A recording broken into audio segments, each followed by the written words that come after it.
हे बच्चों, कभी सोचा है जंगल में खो जाओ तो कैसा होगा?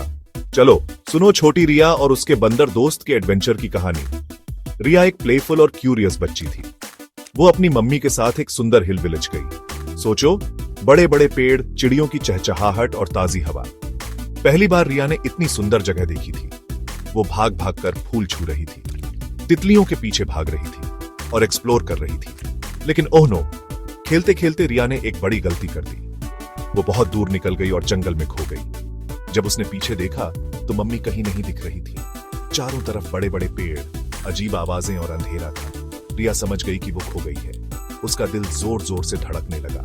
उसे अपनी मम्मी की याद आ गई और वो चिल्लाई, मम्मी मम्मी। लेकिन कोई जवाब नहीं आया। जंगल की खामोशी और डरावना माहौल उसे और डरा रहा था। उसे झाड़ियों में सरसराहट सुनाई दी और पेड़ों की टहनियां हिलती हुई दिखाई दी। उसकी आंखों में आंसू आ गए।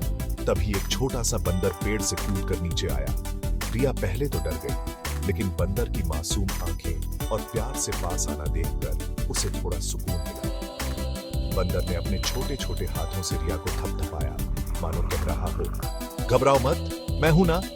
फिर वो फुर्ती से पेड़ पर चढ़ गया और रिया को फॉलो करने का इशारा किया। रिया कंफ्यूज्ड थी, पर कोई और रास्ता न देखकर वो बंदर के पीछे चल पड़ी। बंदर थोड़ा आगे जाता, फिर रुक कर देखता कि रिया आ रही है या नहीं। वो उसे कांटों वाली झाड़ियों से बचाता और गड्ढों को पार करते हुए उसका हाथ पकड़ता।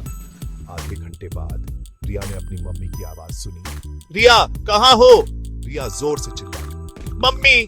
उसकी मम्मी दौड़ती हुई और उसे कस कर गले लगा लिया। उनकी आंखों से खुशी के आंसू बह रहे थे। रिया ने अपनी मम्मी को उस मददगार बंदर के बारे में सब बताया। उसकी मम्मी ने पास ही पेड़ पर बैठे बंदर को देखा और कहा, थैंक यू छोटे दोस्त।